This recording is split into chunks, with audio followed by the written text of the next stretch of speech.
Hello everyone, कैसे हैं सब? तो आज का सेशन आज मैं टेस्ट ले रही। Hi ma'am. Hi, ma'am. Mama, are you able to hear me? I'm not able to hear you. आप मुझे नहीं सुन पा रहे? मैं तो आपको सुन पा रही हूँ बहुत अच्छे से। अब मैं आपको नहीं सुन पा रही। सेटिंग कुछ चेंज हुई है। पहले मैं आपको सुन पा रही थी। नहीं नहीं नहीं, पहले बहुत लाउड एंड क्लियर वॉइस थी। आपने शायद नहीं, कुछ सुनाई नहीं दे रहा मुझे।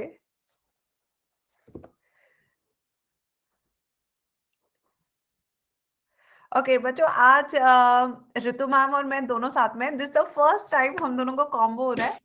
हाँ मैम, आ रही है, अब आ अब रही आ है। रही है? अब आ रही है? Yes Okay, yes. thank God. Hi, ma'am. Hi ma'am, excited हूँ मैं आज आपके साथ सेशन के लिए। मतलब इतने टाइम से सोच रहे थे सब, and finally I can see you and I can be with you on the session. अरे मैम, मैं भी बहुत बहुत समय से सोच रही थी आपके साथ सेशन करने का, बिकॉज हाँ। 2 मिनट, मेरे वॉल्यूम हल्का सा कम है। नाउ अच्छा, नाउ इट्स फाइन। या अभी ठीक है? हाँ जी मैम, सही है। तो मैम पहले तो बच्चों पे पूछना चाहती हूँ कि मैं भी पूछ लेती हूँ आपका की हालचाल। मैम, मैं बहुत अच्छी तो नहीं कहूंगी, बट मैं अच्छी हूँ। ओह अ, हाँ, कुछ कुछ चीजों की वजह से, कुछ कुछ फैक्टर्स की वजह से मैं यूट्यूब पे भी क्लास नहीं ले पा रही हूँ, but I am going to start soon, so hopefully. Oh, ये न्यूज़ सुन के सच में पागल होने वाले हैं। ये सच में पागल होने वाले हैं।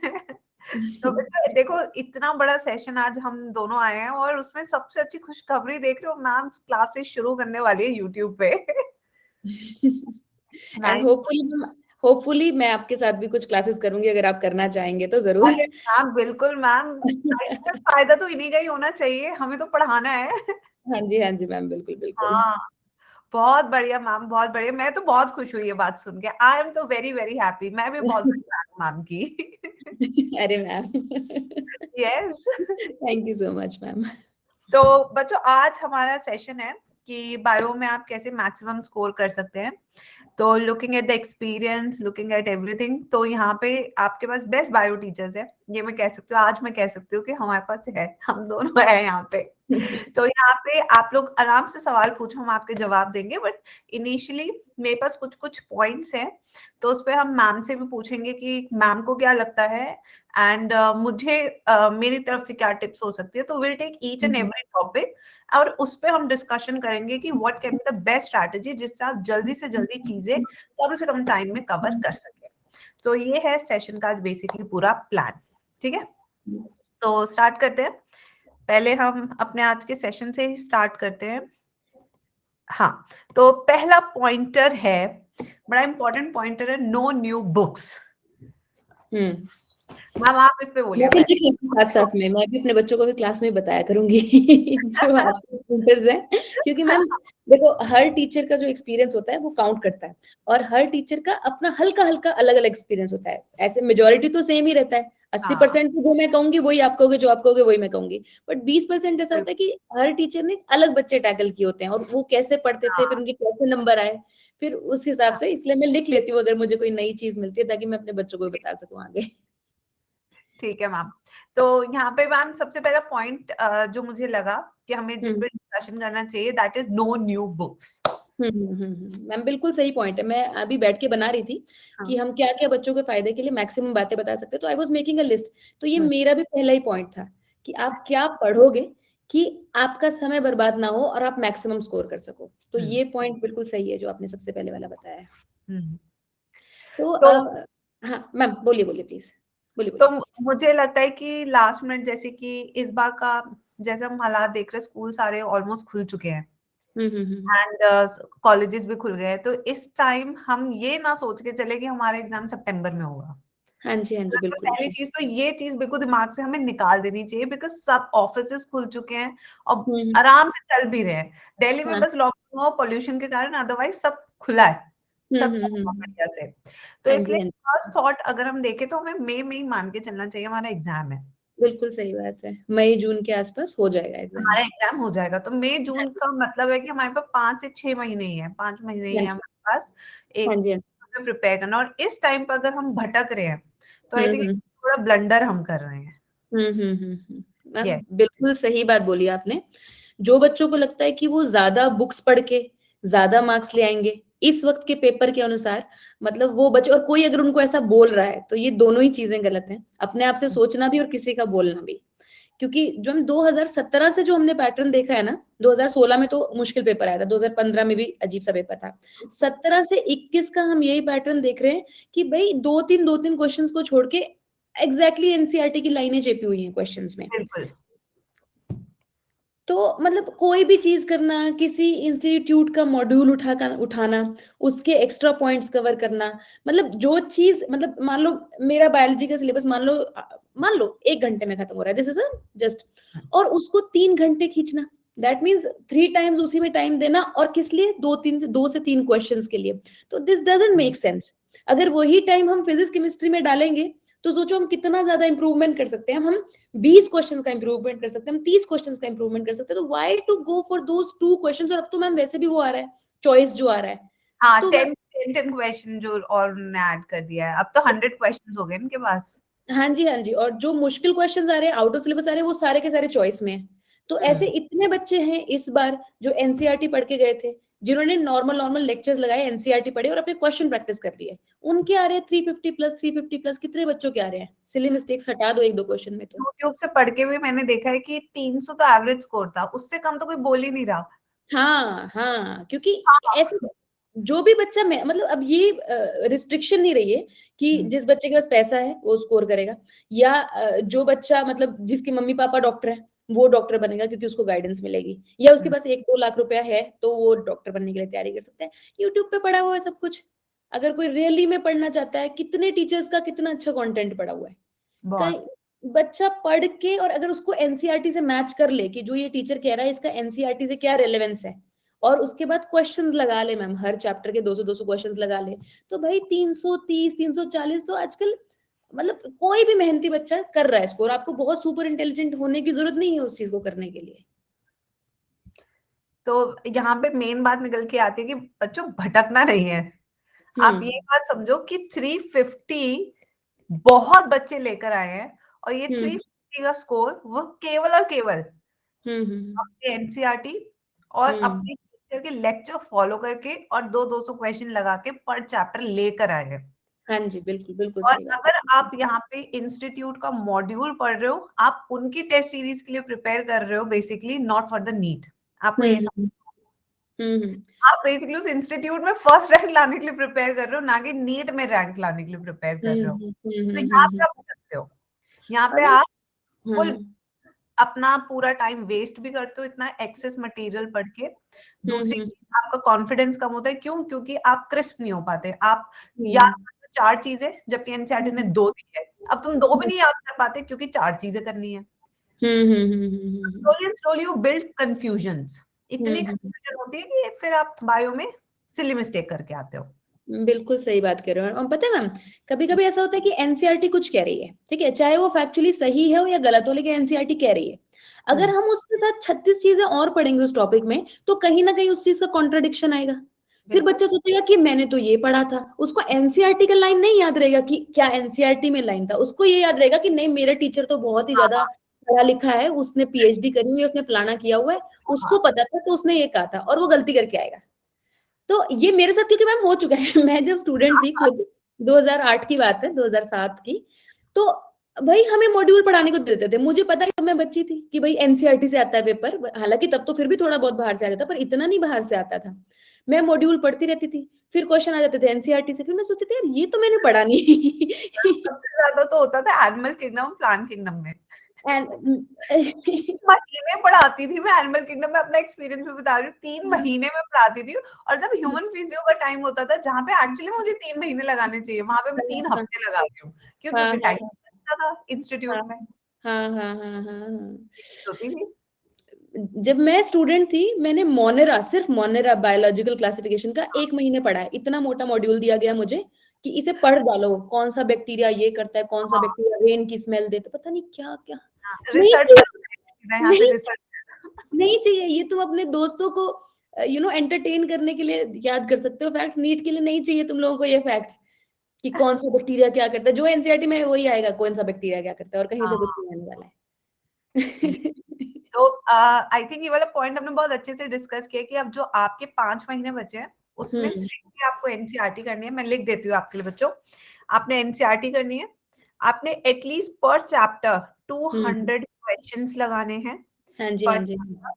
और आपका जो भी मनपसंद का टीचर है जिसे आप पे भरोसा है, भाई तुम अपना भरोसा देखो पहले तो तुम खुश रहो and you know inside your heart you should be happy कि हाँ मैं खुश हूँ इसके साथ, बस जब वो फॉलो करो अपने टीचर को एंड लेक्चर्स रेगुलरली अटेंड करो, क्योंकि टीचर जैसे समझा रहे हैं एनसीईआरटी को। अब एनसीईआरटी में कल मैं एवोल्यूशन ही पढ़ा रही थी, मैंने कहा वो ग्राफ बना के छोड़ दिए, ये एक्सप्लेन कौन करेगा? मतलब बच्चे के पास ऑप्शन नहीं है कि वो खुद से भी पढ़ ले, उसको उसका कोई एक्सप्लेनेशन नहीं है, जबकि हर साल क्वेश्चन उससे रिलेटेड आता ही आता है नीट में। अरे मैम, मैंने तो जब टीचिंग शुरू करी थी मुझे नहीं पता चलता था ये हो क्या रहा है इस ग्राफ में, ये क्या कहना चाहते हैं, ये कैसे मतलब क्या बनाना चाहते हैं छोड़ के इसको।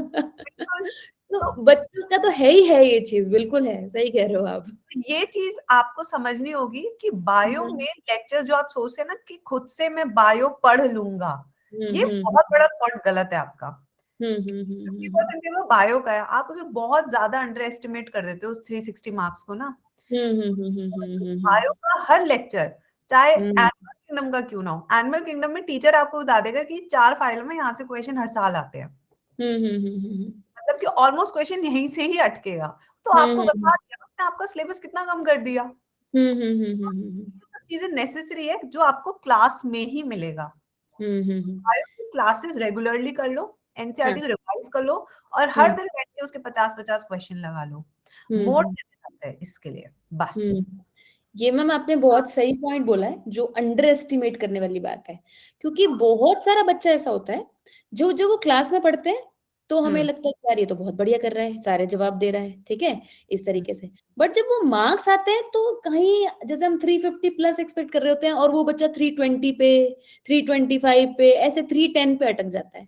अब क्या है कि आजकल इतना कंपटीशन है कि इतने मार्क्स में तो कहाँ का कहाँ रैंक चला गया, जो 30 नंबर तुमने यहाँ पे गवा दिए वो तुम भरपाई कहाँ से कर लोगे, इतना कट थ्रोट कंपटीशन है, क्योंकि पेपर इजी आ रहा है तो मार्क्स ऊपर जाते हैं। तो उसका ये रीजन है बच्चों, जो मैम ने कहा बिल्कुल सही है, कि आप बायोलॉजी को अंडर एस्टिमेट करते हो। देखो, नो डाउट कि biology is an easy subject as compare to chemistry और फिजिक्स, ऐसा मुझे लगता है, मेरा मानना है। But there is a certain way जिसमें आप उस सब्जेक्ट को पढ़ोगे। अगर आप सोचते हो कि आप एनसीईआरटी एक बार पढ़ के आपने उसको पढ़ लिया तो अब आप पूरे मार्क्स कर सकते हो, मैं भी नहीं कर सकती, मैम भी नहीं कर सकती, कोई नहीं कर सकता। किसी नॉर्मल ह्यूमन बीइंग, जब तक तुम्हारे पास सुपर ह्यूमन पावर नहीं हो, तुम शक्तिमान टाइप्स हो, तब तक तुम एक बार एनसीईआरटी पढ़ के एनसीईआरटी लर्न नहीं कर सकते। उन्हीं बच्चों के 350 प्लस मार्क्स आते हैं जो एनसीईआरटी 5 बार से ज्यादा रिवाइज करते हैं। मैं अपने करियर में 20 बार रिवाइज कर चुकी होंगी, ज्यादा ही कर चुकी होंगी, मेरे को भी नहीं पता चलता ये लाइन एनसीईआरटी में थी, अच्छा रह जाती है कोई ना कोई लाइन। डिपेंडेंट इंडिपेंडेंट इतना इतना कंफ्यूजन छोटा छोटा हो जाता है, वो करेक्ट इनकरेक्ट इस साल का पेपर का पैटर्न देखे तो पेपर था बायो का, क्यों? क्योंकि उन्होंने how many are correct statement, पूरा पेपर ऐसा ही ऑलमोस्ट इस साल हाँ का। जी, हाँ जी, हाँ, एनसीईआरटी की स्टेटमेंट्स उठा देते हैं, फिर वो कहते हैं बताओ। हाँ, और उसकी डिपेंडेंट इंडिपेंडेंट नॉट एक्सेप्ट, बस ये 4-5 वर्ड्स है जिसमें खेलते हैं एनटीए वाले, और उसी को भेजा फ्राई कर देते हैं बच्चों का भी और हमारा भी। हाँ, तो अगर आप बिल्कुल क्लियर नहीं हो ना कि एनसीईआरटी में क्या लिखा है, एनसीईआरटी आपकी इस तरीके से क्लियर होनी चाहिए कि अगर मैं एक लाइन आपको बोल दूं, भले आपको पेज नंबर ना याद हो, पर आपको पता होना चाहिए कि इस चैप्टर के अराउंड अराउंड इस पेज पे हमने ऐसा कुछ पढ़ा है। और ये क्लैरिटी आएगी जब आप 5, 6, 7, 8 बार एनसीईआरटी एक साथ, नहीं मैं कहती कि एक ही चैप्टर पढ़ने बैठो तो 7 बार एक साथ पढ़ दो, उसका कोई फायदा नहीं है। But over the period of time आपको 5 बार से ज्यादा आपको अपनी एक एक चैप्टर को पढ़ना है। दूसरी बात जो मैम ने कही थी वो मुझे बिल्कुल सही लगती है, कि अगर देखो मुझे एनसीईआरटी पढ़ने को दे और मैंने नहीं पढ़ी पहले, तो मेरे को नहीं समझ में आएगा। NCERT is a highly bogus book, मतलब बहुत बकवास हुई है। मतलब ऐसा लिखा हुआ है चीजों को कि कोई पढ़ के बता दे, अगर उसके पास कोई रेफरेंस ना हो उसको समझने के लिए। तो हमारा रेफरेंस क्या है? हमारा रेफरेंस है बुक्स। हम एक्स्ट्रा बुक्स पढ़ते हैं, जो टीचर्स होते हैं वो अपना समय इसी चीज में लगाते हैं कि इतनी इतनी मोटी बुक्स ले लेते हैं, फिर वहां से पढ़ पढ़ के मतलब निकालते हैं, और फिर कॉन्सेप्ट समझ में आ जाता है तो फिर उसको एनसीईआरटी के हिसाब से ढालते हैं कि एनसीईआरटी भी यही कॉन्सेप्ट कहना चाहती है, फिर वो आपको ईजी करके सिंप्लीफाई करके समझाते हैं। बट आपके पास इतना टाइम नहीं है कि आप इतनी मोटी मोटी बुक्स पढ़ो, आपके पास 2 बुक्स पढ़ने का भी टाइम नहीं है। अभी तो, ठीक है। तो उन्हीं इस टाइम को आप वैसे वेस्ट नहीं करोगे हर कहीं सोर्सेज पे जाके, आपको जो टीचर सही लगता है उसकी नॉलेज का, उसके एक्सपीरियंस का फायदा उठाओगे, ठीक है जी। और वो चीज समझने की कोशिश करोगे कम से कम टाइम में, और एनसीईआरटी पढ़ने में, अपने नोट्स बनाने में और क्वेश्चन प्रैक्टिस करने में टाइम लगाओगे। Exactly, true. हाँ जी मैम। तो ये वाला पॉइंट तो हमने अच्छे से डिस्कस कर लिया। Let's move on to the next point, but उससे पहले एक डाउट लेते हैं। एक बड़ा इंटरेस्टिंग डाउट आया एक बच्चे का मैम, तो हम ये वाला लेते हैं। ये छोटे छोटे डाउट्स हैं। तो ये डाउट है गौरव का, मैम बायोलॉजी पूरा होने पर या मोर चैप्टर होने पर रिवाइज के साथ क्वेश्चन प्रैक्टिस कैसे मैनेज करें और कितने वक्त से प्रैक्टिस करें, please help me with the doubt. ये कंफ्यूजन है उसका। बताइए बताइए मैम, मैं भी सोचती हूँ क्या, मैं दोबारा पढ़ लेती हूँ एक बार। तो बेटा, बायोलॉजी पूरा होने पर या मोर चैप्टर्स होने पे, सबसे पहले तो एक प्रैक्टिस तो होती है चैप्टर वाइज। मतलब कि आपका टीचर अगर आपको पढ़ा रहा है तो साथ के साथ आप क्वेश्चंस लगाओगे, क्योंकि आपका रिटेंशन बढ़ेगा। इंसान गलत करता है बट उसे गलतियां ही याद रहती है, अपने करेक्ट आंसर्स याद नहीं रहते। तो मान लो कि आज की प्रैक्टिस में आपने गलत किया, but you will remember for a long time. तो एक तो आपकी हैंड टू हैंड प्रैक्टिस है जो हर बच्चे को करनी ही चाहिए। जो टीचर ने पढ़ा दिया, हाथ का प्रैक्टिस करो। सेकंड पॉइंट होता है कि अब वीकली प्रैक्टिस। अगर आप वीक में मान लीजिए कि 2 चैप्टर कंप्लीट कर रहे हो, तो हर संडे आपको उस चैप्टर का सेल्फ टेस्ट लेना चाहिए। सेल्फ टेस्ट कि अगर मैंने 2 चैप्टर कंप्लीट किए हैं इस वीक में, तो मैं 2 चैप्टर करूंगा। और अगर इस मंथ में मैंने 8 चैप्टर लिए, तो जो लास्ट संडे होगा, उस Sunday, last Sunday off the month में आप 8 के 8 चैप्टर्स अपने प्रैक्टिस करोगे। तो this will be a full mock test paper like. तो Sunday should be a major test day and every day should be a minor test day. हर दिन आप 50 क्वेश्चन लगाओ, 50 क्वेश्चन स्टॉप वॉच लेके लगाओ, जिससे कि 50 क्वेश्चंस आप मिनिमम 25 मिनट्स में कर सको। और फिर जब आप मेजर टेस्ट करते हो, तो उस दिन आपको एटलीस्ट 100 से 150 क्वेश्चंस इन अ गो लगाने चाहिए इन 60 minutes. You try your speed and accuracy both at the same time. तो इस तरीके से हम चलेंगे तो हैंड टू हैंड प्रैक्टिस भी होगी और वीकली प्रैक्टिस भी होगी पीछे की भी। तो ये मेरा सजेशन है। सही है मैम, बिल्कुल सही है। और जो नेक्स्ट पार्ट है कि देखो बेटा, पहली चीज तो ये, चैप्टर को पढ़ना और चैप्टर के क्वेश्चंस सॉल्व करना 2 अलग चीजें होती है। हमें लगता है कि हमें चैप्टर समझ में आ गया है, हमारे दिमाग में कॉन्सेप्ट्स बन गए हैं, बट जब आप उसके क्वेश्चंस लगाने लगते हो, तभी आपकी रियल जो आपकी तीसरी आंख है वो तभी खुलती है, ठीक है। आपको ये पता चलता है अच्छा चैप्टर मैंने पढ़ लिया, बट भैया ऐसा भी होता है कि 50 क्वेश्चंस में से आपके सिर्फ 30 ही ठीक हो रहे हैं, तो आपको लगता है भैया ये तो गलत हो गया। ऐसा ही नीट में होता है, जो बच्चा सिर्फ चैप्टर पढ़ के चला जाता है, क्वेश्चंस लगाता नहीं है, फिर उसको ये पता चलता है ऐसा भी क्वेश्चन आ सकता था इस चैप्टर में से, अच्छा ये भी ट्विस्ट करके पूछा जा सकता था इस चैप्टर में से। तो वो आपको नीट में पता चले, उससे अच्छा है आप पहले ही पता कर लो। जो बच्चा टेस्ट से डरेगा वो नीट क्या कोई भी एग्जाम नहीं क्लियर कर सकता, ये अभी लिख लो अपनी कॉपियों में, लिख लो बड़ा बड़ा। अगर तुम्हें टेस्ट से डर लगता है तो डर के बावजूद टेस्ट दो, ठीक है। डर सबको लगता है, हर चीज से पहले हमें डर लगता है, जहां पे भी हमें लगता है कि हमारी जजमेंट होगी, ठीक है, हमें डर लगता है। तो फिर क्या हो गया, गंदे ही तो मार्क्स आएंगे, आ जाएंगे ना, फिर 1 बार आएंगे, 2 बार आएंगे, 10 बार आएंगे, बट फिर तुम्हें आइडिया लग जाएगा ना कि क्या पढ़ना है चैप्टर में से, कैसे पढ़ना है, ठीक है। सो टेस्ट दो, मैम जो कह रही है बिल्कुल सही। और असाइनमेंट प्रैक्टिस कर लो एमटीजी से। एमटीजी की बुक आती है एक, NCERT at my finger tips करके बुक है, NCERT at my finger tips, वो ले लो। उसके ठीक ठीक से क्वेश्चंस होते हैं, एनसीईआरटी के लेवल से के होते हैं, नीट के लेवल से के क्वेश्चन होते हैं, मतलब मुझे अच्छी लगती है। बाकी अगर उसके अलावा भी है तो मैम आपको बताएंगे, क्योंकि मुझे इसी एक अच्छी बुक का अभी तक पता चला है। मार्केट में बट एमटीजी मैं भी फर्स्ट प्रेफरेंस में एमटीजी देती हूँ। उसके बाद आप कोई भी बुक 30 इयर्स की ले सकते हो, प्रीवियस ईयर। हाँ पीवाईक्यू, हाँ जी हाँ जी, बिल्कुल बिल्कुल। और पीवाईक्यू से बच्चों परेशान नहीं होना है, जो कि ऐसे पीवाईक्यूज जो भी एनसीईआरटी में नहीं है, अरे ये तो पूछ लिया मैडम ने, पढ़ाया नहीं, मैडम धोखेबाज निकल आई, मैडम तो कहती बेटा पहले का सिलेबस था, जज करता है 2005 के क्वेश्चन पे। हाँ वो भाई मेरे को भी नहीं आते कुछ में उनमें से, मेरे को लगता है ये कहाँ से आ गया, अपने ऊपर डाउट होने लगता है मुझे एज अ टीचर। फिर मुझे लगता है नहीं, सिलेबस चेंज हो चुका है, मुझे जरूरी नहीं कि वो चीजें आए जो पहले पूछी जाती थी। सही में मैम, सही कह रहे हो। 2005 क्वेश्चन, 2006 का क्वेश्चन। और हाँ, 1992 का भी ले आएंगे। मैंने कहा उस साल में पैदा हुई थी, मुझे भी नहीं पता। कभी कभी मैं बच्चों क्लास में बोलती हूँ ऐसा है, मैं नहीं बताऊंगी, फिर बच्चे चिढ़ जाते हैं, मैम क्यों नहीं बताओगी? फिर मैंने, मुझे नहीं आता इसलिए नहीं बता रही हूँ। हाँ, बिना सर पैर के कुछ सवाल होते हैं। तो हाँ, बच्चों, दिस वाज द क्वेश्चन जो गौरव ने पूछा। अब हम नेक्स्ट पॉइंट पे चलते हैं। Now practice MCQ only NCERT based. ये एक पॉइंट था जो हमें डिस्कस करना था। क्यों? क्योंकि बच्चों का सवाल आता है वो बाहर वाले क्वेश्चन जो अभी हम डिस्कस कर ही रहे थे। ये तो इतना बड़ा सवाल है। हाँ, इवन अनअकैडमी की भी कुछ टेस्ट सीरीज में कुछ ये सवाल डाल देते हैं बाहर से, जो हम पर्सनली बनाते हैं वो नहीं, बट हाँ। जो इनका जो सेंटर से आते हैं वो कहते हैं मैम ये क्वेश्चन बता दो। मैं कहा ये तो सिलेबस में नहीं है ना, मुझे आता, आपकी अनअकैडमी का है। तो भैया ऐसे क्वेश्चंस की ज्यादा चिंता नहीं करनी। अगर वो रेलेवेंट लगता है आपको, कॉन्सेप्ट बेस्ड क्वेश्चन आपको नहीं आ रहा, तो उसको आपको जानने की जरूरत है।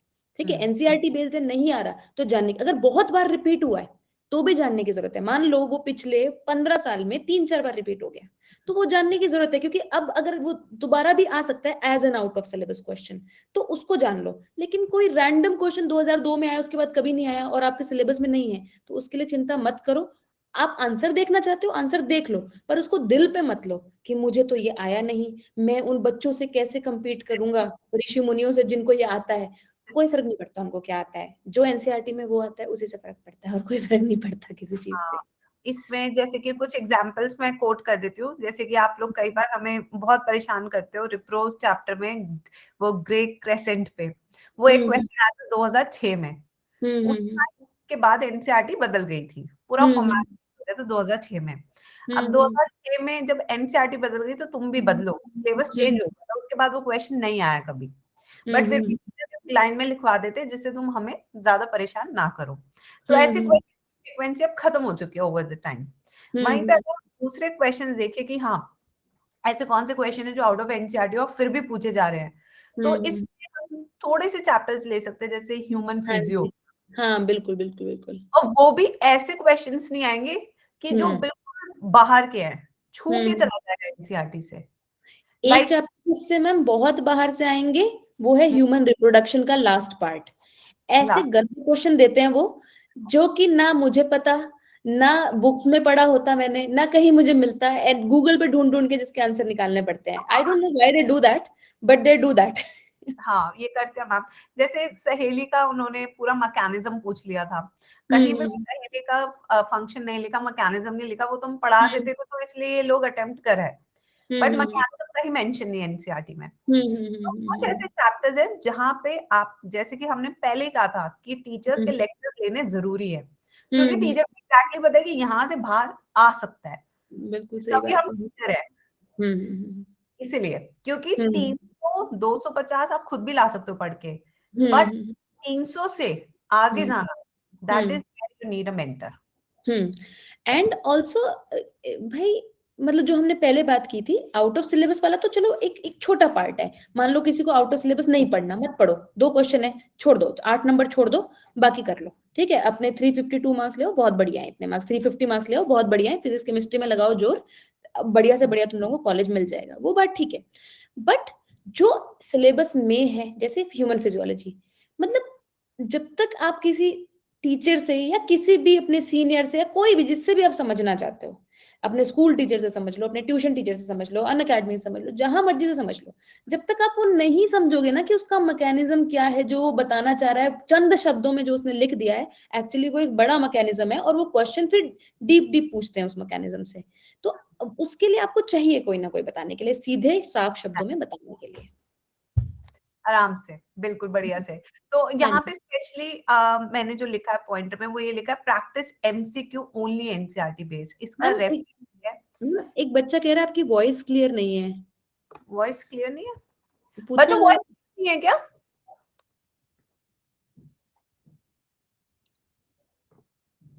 काफी बच्चे कह रहे हैं। अच्छा, एक बार रिफ्रेश कर लेते हैं, तो कर लो मैम। हाँ ये पकड़ लेते हैं। हम्म, अभी क्रिस्टल क्लियर है, मैम भी आ गए हैं, ऑल गुड, ठीक है, क्लियर है, चलो। मुझे तो पहले भी सही सुन रही थी मैम। मुझे भी आपकी बढ़िया सुन रही थी। लग रहा है हमारे वाले एग्रीगेशन बेटर है। हाँ, तो बच्चों ये जो practice MCQ only NCERT based है, दैट मींस कि आपको रेलिवेंट क्वेश्चंस प्रैक्टिस करने हैं। इररेलेवेंट क्वेश्चंस जब नहीं होते हैं तो आपका मोरल बहुत नीचे चला जाता है, यू बिकम डिमोटिवेटेड कि मुझे क्यों नहीं आता। तो इसलिए उनको करने का भी फायदा नहीं है, क्योंकि लॉन्ग रन में वो आपको हेल्प भी नहीं करने वाले हैं, और बस आप डिमोटिवेटेड होते जाओगे होते जाओगे होते जाओगे। तो नेगेटिविटी से अपने आप को दूर रखना है, इररेलेवेंट क्वेश्चन से अपने आप को दूर रखना है, बस। तो ये पर्पस है इस वाले पॉइंटर का।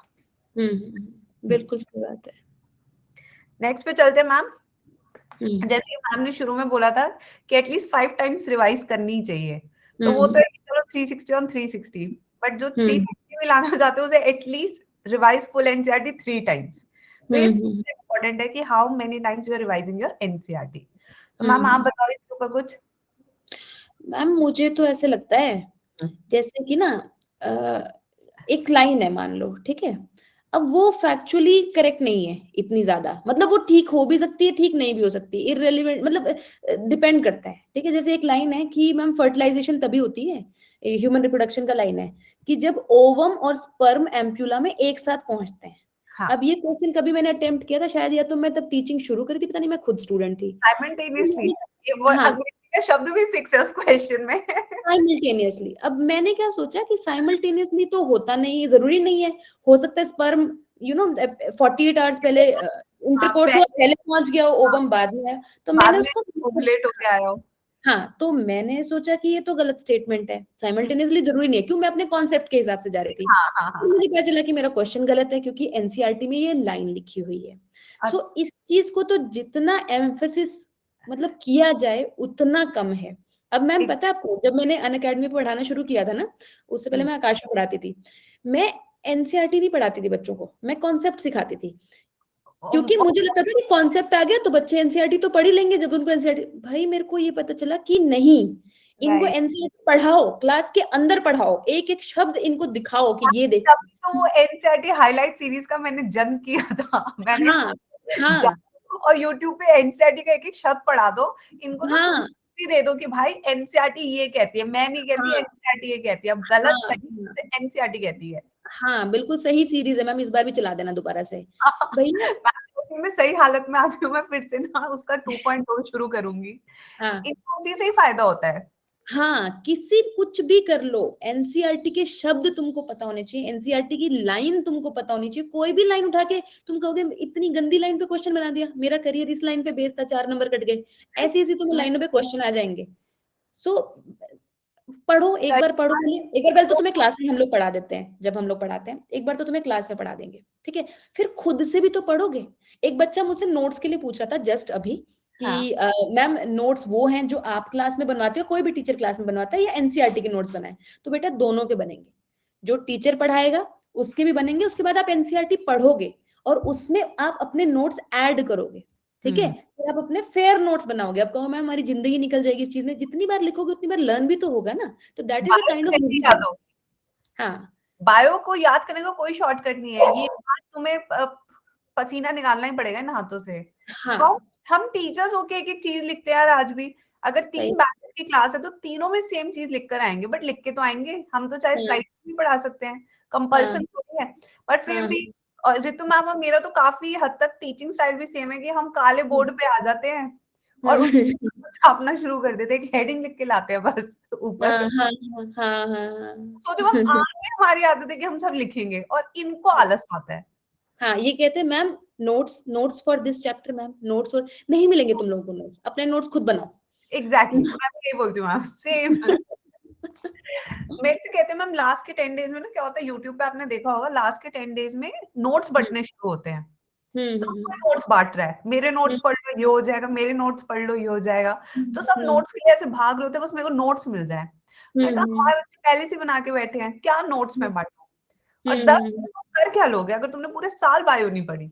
कुछ नहीं होगा। देखो जितने ये टॉपिक होते हैं, 1 महीने में चमत्कार, 10 दिन में चमत्कार, कोई चमत्कार नहीं होता ऐसा, ठीक है। 1 महीने में मैं ये नहीं कहती कि तुम्हें बायोलॉजी आएगी नहीं, तुम्हें बायोलॉजी आ जाएगी, क्योंकि बायोलॉजी को समझना आसान है। तुम 1 दिन में 1 चैप्टर भी पढ़ सकते हो अगर सिर्फ बायोलॉजी पढ़ने पे ही आ जाओ, ठीक है। लेकिन सिर्फ बायोलॉजी नहीं पढ़नी होती ना, फिजिक्स भी पढ़नी होती है, केमिस्ट्री पढ़नी पड़ती है, और तुमने मान लो एक दिन में एक चैप्टर खत्म भी कर लिया, तुम्हें रिटेन थोड़े पे रहेगा लास्ट में, नहीं रहेगा उस चैप्टर को जब। इट इज सो हाँ, कंफ्यूजिंग। हाँ, तो इन चीजों से दूर रहो मैम। फिर से शायद आवाज आपकी थोड़ी कट रही है, वॉइस नॉट क्लियर लिख रहे हैं बच्चे। ये मैम वॉइस को हो क्या गया आज? पता नहीं, अभी अभी मेरे को तो सही आ रही है, बीच बीच में थोड़ी कट रही थी आपकी आवाज ना, तब मुझे भी थोड़ी लग रही थी कट रही है। अच्छा मैम क्लियर है मैम। ये थोड़े बच्चे ये करते रहते हैं, ये यूट्यूब से आए हैं ना कुछ, तो अच्छा। हर तरह की स्पैमिंग पता है। हाँ, हाँ, वो हाँ। करते हैं कुछ हमें परेशान करके करते हैं ना, हर तरह की स्पैमिंग आती है। हाँ, हाँ, हाँ, हाँ, अच्छा, हाँ ओके। मैं ज्यादा सीरियसली ले जाती हूँ, अरे। मैम इनमें देखती ही नहीं चैट आधे टाइम। हाँ तो बेटा एनसीईआरटी पढ़ना, रिवाइज करना बहुत जरूरी है। मतलब एक एक हर एक डायग्राम्स जो आप डायग्राम्स बिल्कुल बिल्कुल। माइक्रो या डायग्राम्स, क्यों तुम हम्म, तुम एमएफ हुसैन नहीं हो मान लिया, बट हम्म, इससे तो बनाओ डायग्राम्स, डब्बे वाले बना दो, दिल को डब्बा बना दो, कोई दिक्कत नहीं है, तुमसे कोई नहीं कह रहा कि सुंदर ही चाहिए, बट हम्म, ऐसा बनाओ कि तुम्हें कॉन्सेप्ट याद हो जाए। हम्म, मैक्सिमम लेवलिंग उनके फंक्शंस डायग्राम में लिख दिया करो, एक पेज पे पूरा स्ट्रक्चर ऑफ हार्ट आ जाना चाहिए, इस तरीके से प्रिपरेशन होनी चाहिए। तो नोट छोटे बनेंगे, डरोगे भी कम कि हो 20 पन्ने पढ़ने हैं, 20 की जगह 10 बना लो। एक मेंटल सेटअप होता है कि 20 पढ़ने हैं, 10 पढ़ने, तो वहां पे भी हेल्प मिलेगी आपको। अच्छा, मैं ना थोड़ा सा मैम एक बार इस पे बात करना चाहती थी कि एनसीईआरटी भैया पढ़नी कैसे है, ठीक है? हाँ मेरी बात सुन लो बच्चों। पहली बात तो एनसीईआरटी के अच्छा, आपने वो स्क्रीन आगे की है, देखो। मैं आपका एनसीईआरटी में आपके टेक्स्ट इंपॉर्टेंट है, जो आपका चैप्टर का टेक्स्ट है। जब भी टेक्स्ट पढ़ने बैठो पहले एक बार पन्ने पलट लो कि इस चैप्टर में मैं क्या क्या टॉपिक पढ़ूंगा, ओवरऑल देख लो, ठीक है? आपको हल्का सा आइडिया होना चाहिए कि इस चैप्टर में ये टॉपिक्स हैं, चाहे तुम्हें ये ना पता हो कि टॉपिक के अंदर क्या है, पहले पन्ने पलट लो, देख लो कितना मोटा चैप्टर है, कितने पेजेस हैं, कैसे कैसे डायग्राम्स बने हुए हैं, उससे क्या है चैप्टर से हमारी फेमिलैरिटी बढ़ जाती है। दूसरा, क्वेश्चंस पे जाओ, पीछे जो बैक क्वेश्चंस होते हैं, आपको कुछ नहीं उनके आंसर आते, बट अगर आप बैक क्वेश्चंस देख लेते हो तो आपको पता चल जाता है कि आपसे ये एक्सपेक्ट किया जा रहा है चैप्टर पढ़ने के बाद कि आपको इनके आंसर पता हो।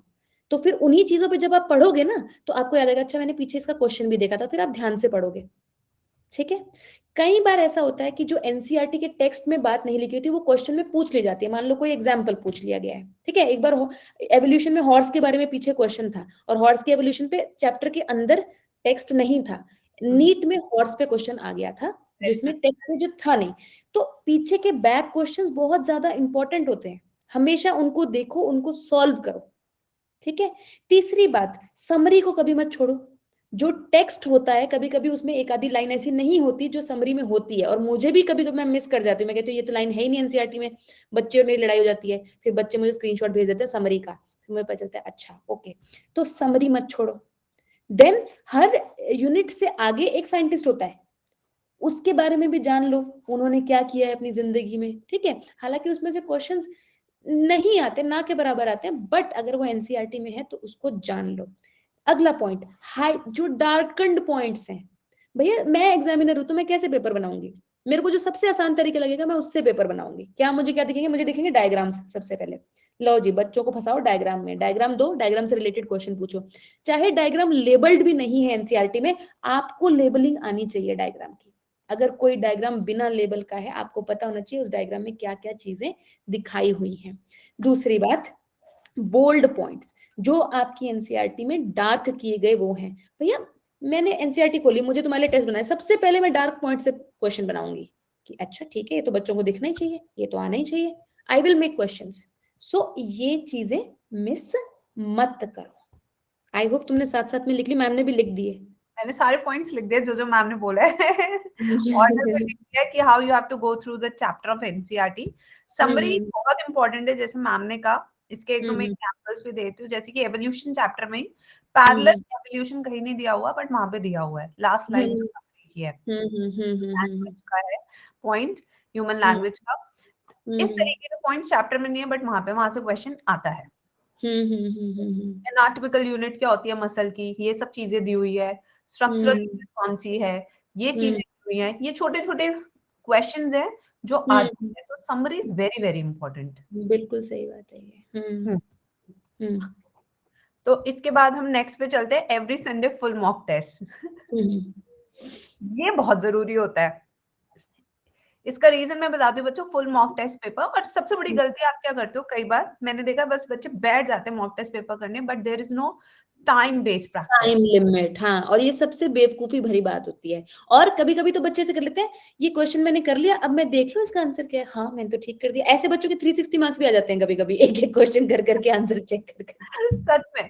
तो जब भी आप पेपर सॉल्व कर रहे हैं, एक तो हाँ। आप OMR साथ में रखनी चाहिए।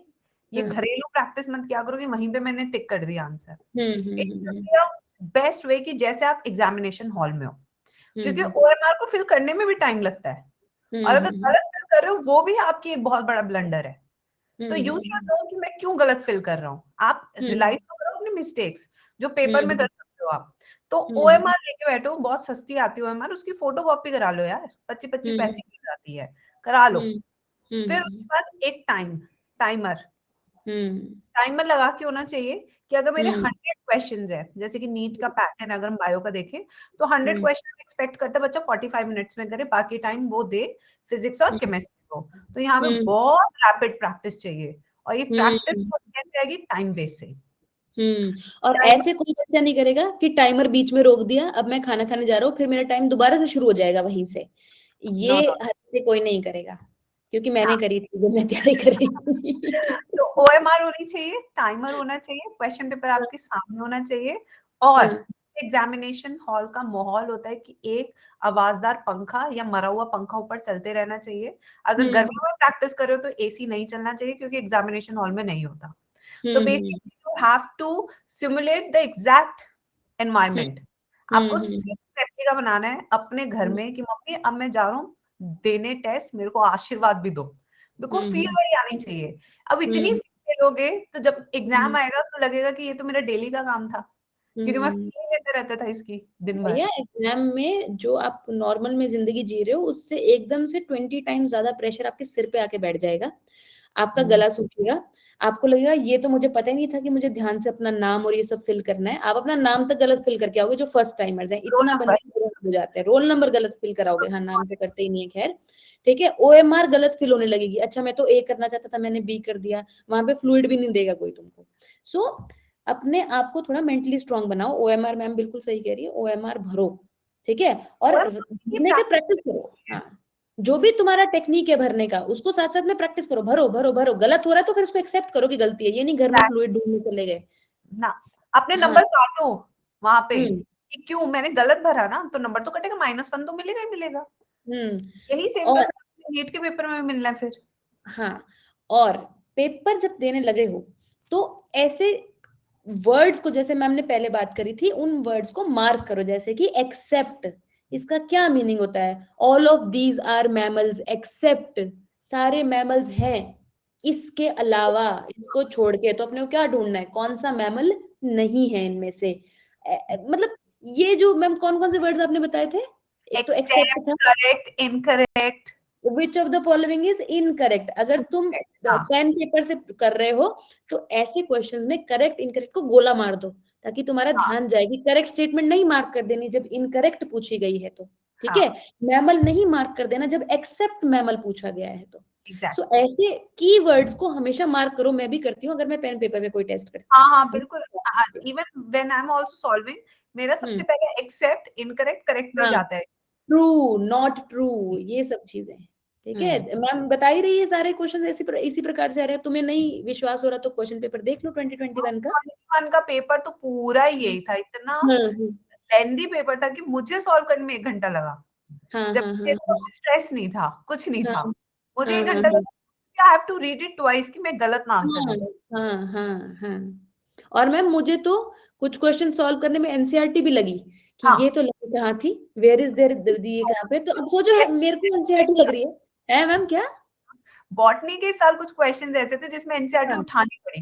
और एनसीईआरटी में थे वो, एक क्वेश्चन हाँ था कारो वाला कि ये यूनिसेक्सुअल है बाइसेक्सुअल है, हाँ मैंने वो हाँ डायग्राम ही नहीं देखा था, +2 का चैप्टर 1 से जो डायग्राम था, तो मैंने कहा हाँ। बच्चे ये तो मुझे देखना पड़ेगा, ये तो आउट ऑफ सिलेबस तो नहीं आ गया कहीं पे। बेचारे बच्चे चैट में लिख रहे हैं मैम देखो इस पेज नंबर पे देखो। तो मैम भाई वही बॉटनी का इस बार मैं कहूंगी पेपर हर साल से थोड़ा सा अबव था, जबकि हम्म zoology को हमेशा हम एक्सपेक्ट करते हैं कि वो टफ आएगा, बट दिस टाइम की बॉटनी कंफ्यूजिंग था हाँ हाँ easy, but it was confusing, हाँ इट मैम, वाज। थोड़ा टफ मुझे लगता है होना भी चाहिए। अगर एनसीईआरटी से ही पेपर आ रहा है तो थोड़ा टफ होना चाहिए, क्योंकि अगर किसी ने ध्यान से पढ़ी है तो उसको एडवांटेज मिलना चाहिए उस चीज का। बिल्कुल बिल्कुल। अगर बिल्कुल ही सस्ता पेपर आ गया तो फिर तो हर कोई के नंबर ज्यादा आएंगे ना। तो मैम मैं तो 720 तो 3 दिन बच्चों के आ रहे हैं।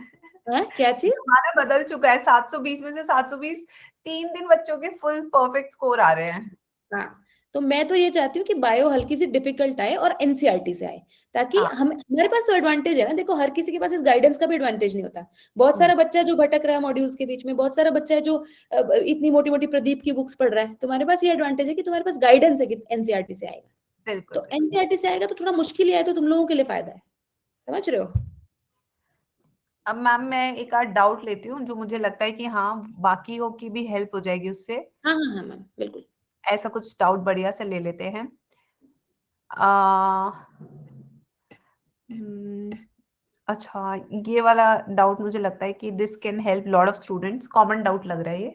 हम्म मैम मुझे बताओ, lecture plus NCERT plus MTG plus PYQ enough हो सकता है क्या? ज्यादा मटेरियल इफेक्ट कर रहा है? सब प्लीज बता दो ma'am. Ma'am I want to know कि रिवीजन शेड्यूल कैसे करें। हम्म हम्म हम्म ये है क्वेश्चन बच्चे का। हम्म लेक्चर, हम्म एनसीईआरटी। हम्म पहली चीज तो ये सुनो कि जो भी आपका परफेक्ट टीचर होगा, जितना भी हम्म एक्सपीरियंस टीचर है, वो एनसीईआरटी पढ़ाता है सबसे पहले, हम्म बाद में हम्म ऐड कराता है पॉइंट्स। ये एक ऑर्डर होता है टीचर का पढ़ाने का। हम्म तो हम्म लेक्चर में आपका एनसीईआरटी टॉपिक पूरा कवर हो जाता है। इट्स हम्म जस्ट कि आपको 15 मिनट हर लेक्चर के बाद एनसीईआरटी पढ़ना होता है, ये देखने के लिए कि हाँ जो हमने हम्म पढ़ा है वो सिंक में पढ़ा है, दैट्स इट। तो इस हम्म तरीके से lecture plus NCERT is near about 1 hour 30 minutes every day. हम्म ये आपका ऑन एन एवरेज इतना लग जाता है। उसके बाद आते हैं एमटीजी और पीवाईक्यू। एमटीजी में हर एक चैप्टर के 100 क्वेश्चंस हैं, और पीवाईक्यू भी देखे तो हर चैप्टर के नियर अबाउट 100 से 150 क्वेश्चंस बन जाते हैं। तो हम देखें तो एक चैप्टर अगर टीचर हफ्ते में वीकली 2 चैप्टर कंप्लीट कर रहा है एक टीचर, और फिजियोलॉजी का आप दोनों लगा लो कि 2 चैप्टर कंप्लीट कर रहे हैं एक वीक में, तो यानी 2 चैप्टर के आपके 400 क्वेश्चंस। तो 7 दिन में आपको पहली चीज तो 400 क्वेश्चंस करने हैं, प्लस आपने टीचर का लेक्चर सुन लिया है, प्लस साथ में आपने एनसीईआरटी हाथ के हाथ रीडिंग कर रहे थे। बस इस तरीके से अगर आपने ऑर्डर अपना मैनेज कर लिया with taking proper classes, it can help you lot. कभी बैकलॉग बनेगा ही नहीं उस बच्चे का। सही कह रहे हो मामा। और जिन बच्चों को ये लगता है कि मैं आज 50 क्वेश्चन नहीं प्रैक्टिस करूंगा तो मैं कल 100 कर लूंगा, यू आर हाईली मिस्टेकन। क्योंकि आपको फिजिक्स के भी प्रैक्टिस करने हैं, आपको केमिस्ट्री के भी प्रैक्टिस करने हैं। ऐसा नहीं हो सकता कि आप बिल्ड करते रहो और फिर आप एक साथ बैठ के कर लो। वो आपके दिमाग को उस तरीके से फायदा भी नहीं करेगा जैसे उसे करना चाहिए। जो चीज स्लो एंड स्टेडी बिल्ड की जाती है, हर रोज उसमें इनपुट डाला जाता है, वो हमेशा ही ज्यादा स्ट्रॉन्ग, ज्यादा पावरफुल बन के निकलती है। जो चीज आप सोच लो कि मैं अभी कर करके चलो मैं 4 दिन का एक साथ कर लूंगा, ऐसा नहीं होता। ठीक है। और ये मैम ने बिल्कुल सही कही। हालांकि टीचर आपको एनसीईआरटी क्लास में पढ़ाएगा, मैं भी पढ़ाऊंगी, मैम भी पढ़ाएगी, कोई भी अच्छा टीचर पढ़ाएगा, उसके बाद भी क्लास से खत्म होकर एनसीईआरटी पढ़ लो। और बिलीव मी, जैसे ही तुमने क्लास ली होती है ना, it hardly takes 10 to 15 minutes, क्योंकि कितना ही पढ़ते हैं एक क्लास में। क्योंकि दो हाँ, अगर हाँ हम 3 मैकेनिज्म ऑफ यूरिन फॉर्मेशन बता रहे हैं तो हाँ मैं एक क्लास लगा दूंगी, मैम भी एक हाँ क्लास लगा देंगे, हो सकता है 2 भी लग जाए कई बार। हाँ हाँ हाँ बिल्कुल बिल्कुल हाँ जी। तो आप, और अगर आप एनसीईआरटी देखोगे वो हाँ 1.5 पन्ने का भी नहीं है। नहीं है नहीं है और नहीं है। 1 पन्ने का भी नहीं है, उसमें हाँ इतना जी बड़ा डायग्राम ही दिया हुआ है, काउंटर करंट घुसाया हुआ है उस वाले टॉपिक में। हाँ जी हाँ जी हाँ जी हाँ तो फिर बिल्कुल सही बात है। हाँ तो अगर तुम वो नहीं पढ़ोगे, क्वेश्चन तो फिर एनसीईआरटी से ही आएगा। तुम 2 लेक्चर भी लगा लो, फिर भी क्वेश्चन तो एनसीईआरटी से ही आएगा। तो अगर तुमने वो पर्टिकुलर लाइन तुम्हारे जहन में नहीं बैठी, और पता है एनसीईआरटी पढ़ने से फायदा क्या होता है, जस्ट टीचर के लेक्चर के बाद तुम्हारा कॉन्फिडेंस बढ़ जाता है कि मैडम भी यही कह रही है, एनसीईआरटी भी यही कह रही है, मुझे समझ में भी यही आया है, नीट में भी यही आएगा, अब Yes, बताओ। क्वेश्चन हो जाएंगे क्योंकि आपने हाँ, डबल कर लिया। 60% तो आपके दिमाग में क्लास में रिटेन कर लिया, बाकी 20% आपने रीड कर लिया, बाकी 20% जो है वो आपका क्वेश्चन प्रैक्टिस हो जाएगा। हाँ जी, हाँ जी, बिल्कुल बिल्कुल। इस तरीके से आपका प्लान ऑफ एक्शन होना चाहिए अगर आपने अचीव करनी है एक रैंक। बट अगर हम थोड़े में ही खुश है तो फिर तो कुछ भी करते रहो। अरे मैम, आजकल तो इतना कंपटीशन हो गया, कहाँ बच्चों को कुछ मिल पाता है कम करके। और बच्चे ना, मतलब जो भी मैम सीरियस बच्चा मैंने देखा है, बायोलॉजी को वो छोड़ता नहीं है, क्योंकि बायोलॉजी में ऐसे नंबर है कि आप थोड़ा एफर्ट डालोगे तो बायोलॉजी ना उसकी तरह है, और वो गौ बच्चा माता की तरह है, पढ़ता है। कि आप थोड़ा सा दोगे वो इतना सारा देगी आपको वापस। एग्जैक्टली, तो और सुबह सुबह पढ़ने बैठ जाएगा बायो की, मेरी बायो तो हो गई कम से कम, हाँ, तो और पूरा दिन बायोलॉजी मत अपनी, फिजिक्स केमिस्ट्री है। बायोलॉजी को ना अंडर एस्टिमेट करो और ना उसको टफ समझो। समझो कि उसकी रिक्वायरमेंट क्या है, उसको वो चीज दे दो तो बायोलॉजी तुम्हें सब कुछ दे देगी जो उसके पास है। बायोलॉजी ऐसा नहीं करती, बच्चों के साथ धोखा नहीं करती। You will get marks if you will invest your time in biology. Okay ma'am, मैं एक डाउट और ले लेती हूँ, this would be the last doubt, क्योंकि जितनी इंपॉर्टेंट चीजें थी हमने ऑलमोस्ट सारी डिस्कस कर लिया आज बच्चों के साथ। हाँ जी, हाँ जी मैम। मैं देखती हूँ कि कोई कॉमन डाउट मिल जाए। बच्चे कह रहे ये केमिस्ट्री धोखेबाज यूट्यूब है। पे क्यों कर रहे हो, इनका कॉमन डाउट है यूट्यूब पे कब आ रहे हो बस। यस, इसके अलावा इनका कोई डाउट नहीं है। ओके, अच्छा, एक बड़ा इंटरेस्टिंग सा डाउट था, कहाँ चला गया वो, ये नहीं नहीं वाला नहीं है। एक बच्चे पूछे मैम बैकलॉग कैसे कवर करना है, जिन बच्चों का हाँ, बैकलॉग। ये बताइए ma'am, how can we manage 7 classes in a day with board preparations, because chemistry और फिजिक्स की डबल क्लासेस होती हैं, सर ने अटेंड करने को भी कहा है, प्लीज हेल्प मी। यानी कि डबल क्लासेस मतलब कि 11th-12th इन लोग का फिजिक्स केमिस्ट्री में साथ साथ चल रहा है। तो 4 तो यही हो गई, एक बॉटनी की हो जाएगी, एक जूलॉजी की हो जाएगी, तो 6 तो हो ही रही है क्लासेस अगर ऑन एन एवरेज हम देखें। और सब क्लासेस कुछ 1 घंटे की हो सकती है, कुछ 1.25 घंटे की हो सकती है, तो 6 आवर्स तो मान ही लो, 6 to 7 आवर्स। उसके अलावा ये पूछ रहे हैं।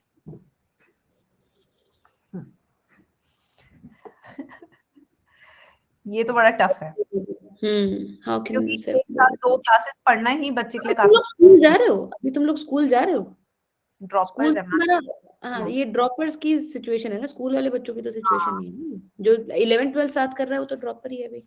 हाँ, तभी मुझे लगता है 11th-12th वाला कॉन्सेप्ट थोड़ा सा साथ साथ चलाना थोड़ा सा टफ हो जाता है, क्योंकि 11th और 12th में बहुत मेजर डिफरेंस आ जाता है। अब बायो का 12th ले तो बड़ा स्लो चलता है, कुछ चैप्टर इतने लंबे महीना भी ले लेंगे, जेनेटिक्स एवोल्यूशन पढ़ाते पढ़ाते 2 महीने निकल जाते हैं, क्योंकि लेंथ इतना है, उसमें एक्स्ट्रा भी जाना पड़ता है, तो पेस में चलता है। जबकि 11th की बायो अगर हम देखें तो छोटे छोटे चैप्टर्स हैं, ज्यादा खींच के भी पढ़ाओगे तो भी ह्यूमन फिजियो का एक चैप्टर 1 हफ्ते में हो जाता है, हाँ, हो महीने जाता नहीं आती उसमें। है। हाँ, हाँ जी, हाँ जी, हाँ। तो यहाँ पे पेस का भी डिफरेंस है, चैप्टर की लेंथ का भी डिफरेंस है, और टॉपिक्स का भी बहुत डिफरेंस होता है। तो ये तो बड़ा टफ कॉल है बच्चों। और सिंस अभी आपने लेट भी ज्वाइन किया है, काफी बच्चों ने लेट ज्वाइन किया है, तो मैं कहूंगी कि सिलेबस कंप्लीट करना भी जरूरी है। बहुत जरूरी है सिलेबस कंप्लीट करना। हाँ, आजकल वो सीन सिलेबस, नहीं रहा कि कम हाँ, सिलेबस करके आप निकल जाओगे, पार हो जाओगे, नहीं हो पाओगे, क्योंकि इजी हो गया ना पेपर। तो अब कोई बच्चा जो सिलेबस नहीं कंप्लीट, एक आधा चैप्टर कहीं छूट गया वो एक अलग बात है, ठीक है, लेकिन ऐसे आप मेजर चंक ऑफ सिलेबस छोड़ के नहीं जा सकते। मतलब बेटा इसमें तो ये है कि मिडनाइट ऑयल बर्न करो, फिर और क्या करोगे। देखो मेरी बात सुनो, हमारे ना बहुत सारे मिसकंसेप्शन होते हैं, मेरी बात सुनो। जब स्टूडेंट थी तो मुझे लगता था कि नीट क्रैक करना आसान है, मुझे लगता था यूपीएससी क्रैक करना मुश्किल है, नीट क्रैक करना आसान है, ठीक है। फिर मुझे पता चला कि ऐसा नहीं है, यूपीएससी क्रैक करने के लिए जो बच्चे 2-2, 3-3, 4-4 साल लगा देते हैं उतनी मेहनत के लिए, वो नीट क्रैक करने के लिए आपको 1 साल वो मेहनत देनी पड़ती है। ठीक है, जैसे जो ड्रॉप पर लोग हैं। ऐसा नहीं है कि मेहनत कम है नीट क्रैक करने में। यूपीएससी देश का सबसे बड़ा एग्जाम माना जाता है। ऐसा नहीं है कि मेहनत कम है, सिर्फ ये बात है कि टाइम कम है। ड्रॉपर्स 1 साल अगर ध्यान से मेहनत कर लें तो वो नीट क्रैक कर सकते हैं बहुत अच्छे रैंक के साथ, इवन टॉप 10 में आ सकते हैं। लेकिन यूपीएससी में बहुत डिफिकल्ट चीज है, जनरली वो 2-3-4 साल ऐसे चले जाता है। तो बेटा अगर आप नीट की सीरियस प्रिपरेशन कर रहे हो तो आपको इस वक्त, अगर आप अभी सीरियस होने लगे हो, अभी आपके पास 6 महीने मुश्किल से बचे हैं, तो आप लगा के चलो आपकी एवरेज स्टडी जाएगी 12 से 13 घंटे। इट विल गो चाहिए हाँ मैम, 13 घंटे तो करनी ही चाहिए। इनके पास काम क्या है? इनसे कोई कपड़े नहीं धुलवाता है, इनसे कोई बर्तन नहीं मंजवाता है, इनसे कोई खाना नहीं बनवाता। कर क्या रहे हैं फिर ये लाइफ मैम। में? एक्चुअली ये एज इनकी ऐसी है ना कि जैसे अब मैं जैसे अपने आप को इमेजिन करूं उस एज में, हमें हाँ रियली में नहीं पता होता कि हमें कितना इनपुट डालने की जरूरत है। हमें लगता है कि बस हम कर लेंगे थोड़ा थोड़ा। जैसे उस टाइम तो उस एज में तो 5-6 घंटे पढ़ना भी ऐसा लगता है कि यार बहुत पढ़ लिया।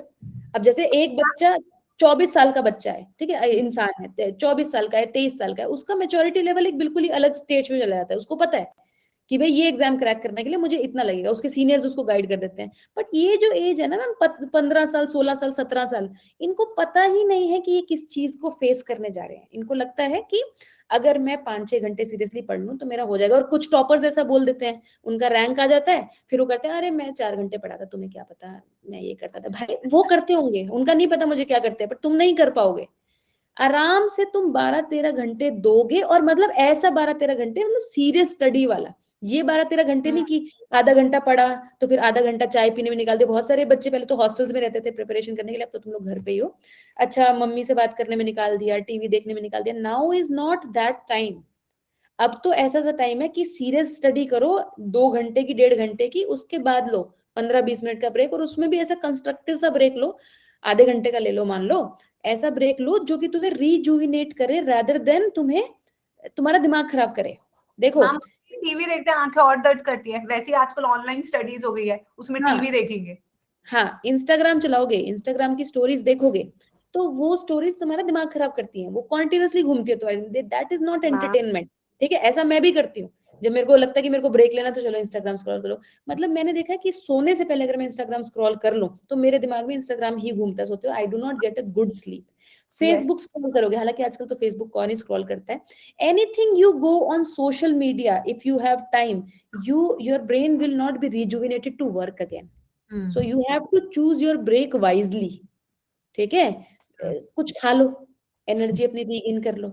ठीक है, अगर फ्रेंड्स के साथ पढ़ते हो, हालांकि आज अब तो कौन ही पढ़ रहा है, but if you study with 1 or 2 person, talk, laugh. ठीक है, गो फॉर अ वॉक। अगर तुम्हारे घर में गार्डन है या आसपास कोई जगह है तो थोड़ा वॉक कर लो, अपनी मम्मी से बात कर लो, समथिंग विच रिजुविनेट्स यू। ठीक है, and then you sit again. It is like a tapasya right now. It is not going to be easy if you want to crack NEET in 6 months, क्योंकि 6 months का exam है नहीं ये exam कम से कम 1 साल का है। कोई नहीं, हम आपके लिए यूट्यूब पे भी वीडियोस बना देंगे, how to crack NEET in 6 months. हम्म। तुम्हारे लिए हम 10 दिन की भी वीडियो बना देंगे। बट रियलिटी इज, जो बच्चा पूरे साल हाँ मेहनत करेगा ना, वही हाँ रिजल्ट लेके आएगा। भाई, हाँ ये 6 महीने वाली बहुत टफ चीज है। मतलब तुम्हें मैं, और ये भी बात है, जो बच्चा अभी तक नहीं पढ़ा उसमें एकदम से कैसे ऐसे जोश आ जाएगा कि तुम 6 महीने में 13-13, 14-14 घंटे घंटे पढ़ के निकाल लोगे। अभी तक हमें समझ नहीं आ रहा था कि पढ़ना है। बट अगर तुम उनमें से हो कि तुम्हें अब लगता है कि नहीं तुम पढ़ोगे और तुम करके दिखाओगे, तो तुम तैयार हो जाओ आराम से इतने इतने घंटे पढ़ने के लिए, एंड बी वेरी फोकस्ड।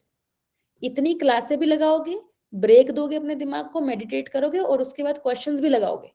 ठीक है, सब कुछ करना पड़ेगा। हालांकि ये तुम्हारी नन्ही सी उम्र के हिसाब से बहुत ज्यादा काम है, लेकिन भाई दिस इज द सिचुएशन हाँ, राइट अगर इस साल इनका नीट क्लियर हो गया तो नन्ही सी उम्र में डॉक्टर भी तो बनेंगे, हमारे नाउ। इलाज भी तो करेंगे। अभी दिस फील्ड इज नॉट नन्ना पन्ना। यू हाँ भाई, किसी इंसान का इलाज कर रहे हो, मान लो 5-6 साल बाद सर्जन भी बन गए, 7 साल हम्म एमडी मिला लो, ठीक है, हम्म तो हम्म आप किसी की पूरी जीवन के साथ, आप हम्म डिसाइडिंग फीचर कि हम्म आप हम्म लाइफ को बना भी सकते हो, बिगाड़ भी सकते हो बहुत बुरी तरह। सो जो हम्म प्रोफेशन आपने चूज किया है ना, it has to be serious. हम्म हम्म, हम्म। आपने कोई प्रोफेशन ये नहीं चूज किया है कि मैं कल पार्टी करने चला जाऊंगा, मैं ये नहीं, पार्टी से भी अगर आपको कॉल आ गया ना इमरजेंसी, तो आना पड़ेगा, चाहे पार्टी के लिए 10,000 क्यों ना दिए हो। तो लाइफ में अब आपको ये सोच के चलना है कि you are into a profession जहां पे आप जिंदगी के साथ सीधा डील कर रहे हो, किसी लाइफ के साथ। ना मैं बच्चे का इंटरव्यू देख रही थी, तो बड़ा मेरे को याद नहीं मैं किस बच्चे का इंटरव्यू देख रही थी, बट वो ड्रॉपर बच्चा था। मैं उसका थोड़ा सा एक्सपीरियंस तुम लोगों से शेयर करती हूँ। He was a dropper and I think he studied in Kota, जो वो बता रहा था उस टाइम पे, कोविड से पहले की बात है, एंड ही अचीव टॉप 10 में कोई रैंक था उसका। I don't remember much but I remember what he said. He said, मैं गया, मैंने टीचरों से पूछा सर हो जाएगा, एक साल में हो जाएगा? तो टीचर कह रहे बेटा ज्यादातर बच्चे यहाँ पे आते हैं, ड्रॉपर बनते हैं, बीड़ी बूड़ी फूकना सीख जाते हैं, मस्ती करते हैं और चले जाते हैं, नहीं होता, ठीक है। लेकिन अगर तुम उनमें से हो के करना चाहते हो तो मतलब मेहनत करने के लिए तैयार हो जाओ, आराम से ये 12-12 13-13 घंटे शेड्यूल बनाओ, बिल्कुल फोकस हो जाओ। तो वो बच्चा ऐसी ऐसी बातें बता रहा है, कह रहा मैं लाइब्रेरी में पढ़ता था, घर में नहीं पढ़ता था, तो मैं 2-2 घंटे का वो बनाता था, 2 घंटे का एक वो बना लिया, ब्लॉग बना लिया, उसके बाद मान लो मैं आधा घंटा आराम करने गया, तो मैं ऐसे नहीं करता था, मैं चाय पीने चला गया, तो मैं, और ये नहीं कि मैं फेसबुक चला रहा हूँ, मैं इंस्टाग्राम चला रहा हूँ, ठीक है, या मैंने मेडिटेशन कर ली, ठीक है। तो मतलब it was very focused, it was like जैसे कि कोई 25 साल का आदमी मेहनत करता है अपने गोल्स के लिए, बिल्कुल आप वैसे मेहनत करते हो अगर आपके पास 1 साल है तो, और अभी तो तुम्हारे पास 6 महीने। So you have to do it, जो मैम कहना चाह रहे हैं वही मैं कहना चाह रही हूँ, you have to do it, you have to do it if you want to do it. और मुश्किल नहीं है बच्चों, आपके पास, सच बता रही हूँ, बेस्ट टीचर्स है। ऑनलाइन में आपका लास्ट तक साथ देता है आपका टीचर, पर्सनल एक्सपीरियंस से बता रहे हो। ऑफलाइन में मार्च के बाद पिछले बैच को कोई देखता भी नहीं है, नहीं और देखते, नहीं यहाँ हम देखते। आपको इस साल 6 महीने हम्म, लेट एग्जाम हुआ, 4 महीने लेट हुआ, लास्ट हम्म, तक पूरा प्रैक्टिस करा रहे थे। और ये वो चीज बहुत, हाँ। ऑनलाइन का इतना सुपर एडवांटेज है कि बच्चे को हम्म, छोड़ता ही नहीं है टीचर जब तक वो उस एग्जामिनेशन सेंटर तक ना पहुंचा दे, उसके आंसर की ना डिस्कस कर दे। जबकि हम्म, ऑफलाइन वाले टीचर फेब में भूल जाता है कि मेरा सिलेबस हो गया, अब तुम जाओ, मेरा नया बच्चा आ गया। उनको भूलना ही पड़ता है मैम, उनके जो कोचिंग सेंटर वाले हेड्स होते हैं वो बोलते हैं भैया नया बच्चा आ गया, अब उनको मेहनत करो, इनका हो गया जो होना था, ये क्योंकि वो डाउट 25 लेने। बच्चा अपने पास रख दिया है जो रैंक 1 हाँ, लाने वाला है, रैंक हाँ, हाँ। 5 जो भी लाने वाला है, वो 25 बच्चा उनके पास है, वो हम्म, तो हम्म, क्लास हम्म, पढ़ाएंगे, उनके लिए डेडिकेटेड है। But what about others? हम्म, हम तो यहाँ पे एवरेज इंक्रीज कर रहे हैं, बच्चों का सिलेक्शन बढ़ा रहे हैं, माना रैंक तो नहीं है, बट ओवरऑल सिलेक्शन तो देखो आप, लास्ट तक पता है, हम लेके जाते हैं आपको। हाँ ऑनलाइन में एक ना मैम प्रोज और कॉन्स दोनों है, बट हम्म, बहुत देखो, एक बहुत बड़ा कॉन ये है ऑनलाइन का कि बच्चे को अपने के लिए खुद रिस्पॉन्सिबल होना पड़ता है। हम्म, अगर बच्चे, मतलब मैं क्या बिगाड़ दूंगी किसी बच्चे का, मैं पढ़ा रही हूँ यहाँ पे और बच्चा मान लो साथ में अपना फेसबुक स्क्रॉल कर ले, ठीक है, तो मैं क्या कर सकती हूँ, मुझे पता भी नहीं है वो क्या कर रहा है। सो दिस इज वन, कि तुम्हें अपनी रिस्पॉन्सिबिलिटी खुद लेनी पड़ती है and you have to be disciplined, क्योंकि आपको कोई पकड़ के नहीं बिठाएगा, अगर आप नहीं करके गए क्वेश्चंस तो कोई आपको क्लास से बाहर नहीं निकाल देगा, जो कि ऑफलाइन में निकाल देते, तो बंदा वैसे शर्मा शर्मी में सोचता है यार कर ले यार काम कर ले, या कोचिंग ही छोड़ देते हैं बच्चे जो नहीं काम करते फिर। So you have to be मतलब डिसिप्लिन। वहाँ पे भी यही होता है, पहले दिन 70 की अटेंडेंस, मैंने कोटा में पढ़ाया तो पहले दिन 250 की अटेंडेंस, ओ बाढ़ आ गई, बाढ़ आ गई। तो वो सारे लड़के लड़के, और ह्यूमन रिसोर्स पढ़ा रही हूँ मैं, पहला लेक्चर, पहली फीमेल टीचर वहां पे, बड़े बच्चे हैं। अब होता क्या है कि विद इन 3 मंथ्स, अभी क्या है, हम तो खुद कर लेंगे, ये वाला एटीट्यूड हम खुद कर लेंगे। मैं सिर्फ फिजिक्स केमिस्ट्री में भी, फिजिक्स में मैं जाऊंगा ये वाला चैप्टर पढ़ने, इनके अपने माइंड सेटअप होता है, क्योंकि ये राजा समझते हैं उस टाइम ना अपने आप को, वो पागल है। और मैं जाऊंगा ऑर्गेनिक पढ़ने और फिजिकल पढ़ने केमिस्ट्री में, क्योंकि वो मेरे को टफ लगता है। हाँ, ये बायो भी तो ऐसे बता हाँ, दूंगा मैं, तो देखो। अरे हम पढ़ा दे इनको, आओ आओ हम पढ़ा दे, हम रिप्रो हर एक टीचर से पढ़ के आए हैं यूट्यूब पे, हम पढ़ाएंगे तुम्हें, ये एटीट्यूड लेके बैठते हैं। और वहां पे भी यही हुआ, 3 महीने बाद इतना अच्छा फीस पे करके भी देवर लाइक हम पढ़ लेंगे, हो जाएगा। और जब टेस्ट होता है, मैम पता नहीं क्यों सिली मिस्टेक हो जाती है, 180 नंबर का टेस्ट था, मेरे 110 आए हैं, 120 आए हैं, पता नहीं कहाँ से मिस्टेक हो जा रही है, वो क्लास ना करना इज अ सिली मिस्टेक। हाँ, हाँ, हाँ, बिल्कुल सही कह रहे हो मैम आप। एक ना, एक मेरे को एक कोट याद आ रहा है कि जो हमारी नॉलेज होती है उसका हमारी लाइफ में सक्सेस का में रोल अराउंड 20% रहता है। बट जो हमारा एटीट्यूड होता है और जो हमारी पर्सनालिटी के हमारे ट्रेड्स होते हैं, उसका 80% रोल होता है हमारा किसी भी फील्ड में सक्सेसफुल होना। सो डिसिप्लिन्ड होना, ठीक है, और अपने लिए रिस्पॉन्सिबल होना, ऐसे 2 ट्रेड्स हैं जो तुम लोगों को हमेशा ही काम आएंगे, चाहे तुम नीट कर लो, चाहे तुम जिंदगी को ओवरऑल ले लो। तो जितनी जल्दी हो जाओ डिसिप्लिन्ड और जितनी जल्दी अपने लिए रिस्पॉन्सिबल फील करने लगो कि इस टीचर ने ये नहीं कराया तो ये टीचर खराब है, ये टीचर ऐसा, ये तो मुझे पूरा सिलेबस नहीं कराता, मतलब टीचरों में गलती निकालने से छोड़ के जितना जल्दी अपने ऊपर रिस्पॉन्सिबिलिटी लेने लग जाओ कि भैया अगर मेरा टीचर मैं ये चैप्टर करना चाहता हूँ, मैं नहीं कर मेरा टीचर कुछ और पढ़ा रहा है, तो मैं उसका रिकॉर्डेड सेशन भी लगा सकता हूँ, उसका यूट्यूब पे भी लेक्चर पड़ा हुआ है, 10 टीचर्स और का भी पड़ा हुआ है। तो जितनी जल्दी अपने लिए रिस्पॉन्सिबिलिटी लेना शुरू हो जाओगे ना कि भैया मेरे को करना है और मैं डिसिप्लिन होके करूंगा। मैम इनका मैंने पैसे दिए हैं, हाँ पैसे दिए हैं, बताओ क्या बताओगी नहीं बताओगी, ऐसे नया एटीट्यूड आया है मार्केट में। हाँ मैं पैसे दिए ठीक है। पैसे देने वाले लोग यही रह जाते हैं और फॉरेन लेने वाले वो लोग बिना पैसे दिए भी निकल जाते हैं। तो बेटा अगर तुमने ये चीजें सीख ली ना, डिसिप्लिन्ड होना और रिस्पॉन्सिबल होना, तो ऑनलाइन से बढ़िया प्लेटफॉर्म नहीं है कोई। कहीं नहीं जाना, कोई ट्रांसपोर्ट नहीं, कोई टाइम वेस्ट नहीं, कोई लड़कों के साथ खड़े होकर बातें नहीं मारनी, कोई बुरी आदतें नहीं लगानी, कुछ नहीं, घर में बैठो अपना पढ़ो, जब तुम्हारा मन है तब निकलो घर से, एक्सरसाइज करने के लिए निकलो, रनिंग के लिए निकलो, बाकी पढ़ो बैठ के, अपना स्टडी टेबल लगाओ। ऑनलाइन से अच्छी चीज नहीं है कोई, अगर तुम्हें यूज करनी आ गई तो। अगर तुम्हें यूज नहीं करनी आई तो ऑनलाइन से खराब चीज नहीं है कोई। क्यों, तुम कुंडी लगा लो, मम्मी को मम्मी अंदर मत आना, क्लास ले रहा हूँ मैं, और साथ में चलाओ फेसबुक, तो क्या कर लेगा कोई, ना मम्मी कुछ कर सकती ना हम कुछ कर सकते हैं। जिसको फेसबुक पे ढूंढ रहे हो बेटा वो भी नहीं मिलनी, डॉक्टर बन गया तो शायद मिल भी जाएगी, रियलिटी करो ना। सही बात है, उसी की क्या हो फ्रेंड जाएगा, रिक्वेस्ट आ जाएगी। क्या हो जाएगा, टाइम वेस्ट ही तो होएगा, बट अगर तुम कुछ कर लिया जिंदगी में तो शायद मिल भी जाए। हाँ सही बात है। तो work hard to achieve what you want, earn it. मोहल्ले का प्यार अक्सर डॉक्टर इंजीनियर ले जाते हैं। सही कह रहे हो मैम। तो मैम अब हम वाइंड अप करते हैं सेशन को। बहुत अच्छा सेशन था, मुझे तो बहुत अच्छा लगा मैम के साथ इतनी सारी बातें करके, इतनी सारी मुझे पता है कैसा लग रहा है मैम, जैसे ना मैं आपके साथ वीडियो कॉल करके बातें मार रही हूँ, बच्चे के साथ में दर्शक है। बहुत अच्छा लगा आज तो मुझे, और हम ट्राई करेंगे कि जब मैं भी यूट्यूब पे वापस शुरू करती हूँ तो मैं मैम के साथ ज्यादा से ज्यादा लेक्चर प्लान करूँ, जिससे कि और हम बायो को बेटर कर सके सारे बच्चों के लिए, अनअकैडमी का प्लेटफॉर्म यूज करके। आप चंडीगढ़ आ जाओ घूमने, फिर हम एक ही सीट पे लेंगे सेशंस। गाना गाते हुए आऊंगी, चंडीगढ़ चले ऋतु मैम नाला आ गए। बिल्कुल ठीक है मैम। मैम, मुझे भी बहुत अच्छा लगा, एंड थैंक यू बच्चों, एंड आई होप तुम लोगों को कुछ फायदा हुआ होगा इस पूरे सेशन से। I hope you get some kind of guidance कि हाउ टू प्रोसीड अबाउट। हाँ ये जरूरी है, और जाने से पहले जो अनअकैडमी का प्रोटोकॉल है देखो वो बताना जरूरी है। देखो तुम बोलना मत बेटा कुछ भी, ये बताना जरूरी है। अरे भाई स्लाइड तो आ जा। देखो जो तुम्हारे दाम है ना सब्सक्रिप्शन के वो बढ़ने वाले हैं 30 नवंबर से, मतलब इस महीने के एंड से। तो आप यहाँ पे मैम का कोड है ऋतु, मेरा कोड है जीए नीट, जिसकी आपकी श्रद्धा, आप कुछ भी यूज कर सकते हैं, बेसिकली आपको पढ़ना हम लोगों से ही है।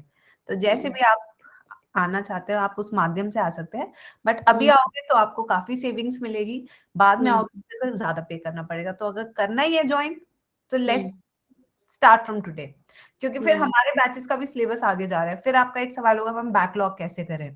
तो थोड़ी सी यहाँ पे अक्लमंदी यूज करते हुए you can take our subscription, we both are active on plus. चाहे अभी हम यूट्यूब पे बहुत ज्यादा एक्टिव नहीं है क्योंकि हम बहुत लेक्चर्स हम ले चुके हैं, मतलब देयर आर प्लेंटी, कोई भी कीवर्ड यूट्यूब पे सारा कंटेंट पड़ा हुआ है, अगर कोई भी पढ़ना चाहे तो वहां से पढ़ सकता है। पढ़ सकते हो आप बिल्कुल। हाँ फालतू के नखरे हैं कि हम तो लाइव ही पढ़ेंगे। हाँ तो वहां पे इतना कंटेंट हम कर चुके हैं कि now we are right now on plus, और अभी हम जल्दी से वाईटीबी स्टार्ट कर देंगे। बट अगर you want to utilize your time और हम लोगों से ही पढ़ना है तो this can be best platform, that is your Plus platform. तो आप प्राइसेस देख लो, Iconic is better as compare to Plus, क्योंकि आइकॉनिक में आपको personal mentorship, 18 hours doubt solving, ये सब फीचर्स मिलते हैं, घर बैठे बैठे नोट्स मिलते हैं। अगर आप 12 महीने का सब्सक्रिप्शन ले रहे हो तो कई बार नोट्स की जरूरत होती है, तो उनको ये फायदा हो जाता है। यहाँ पे मैम का बैच ही लॉन्च हो रहा है और कल ही हुआ है शायद। मैंने 2 क्लासेस ले लिए भैया इसकी। एस बैच की मैंने 2 क्लासेस ले चुकी हूँ।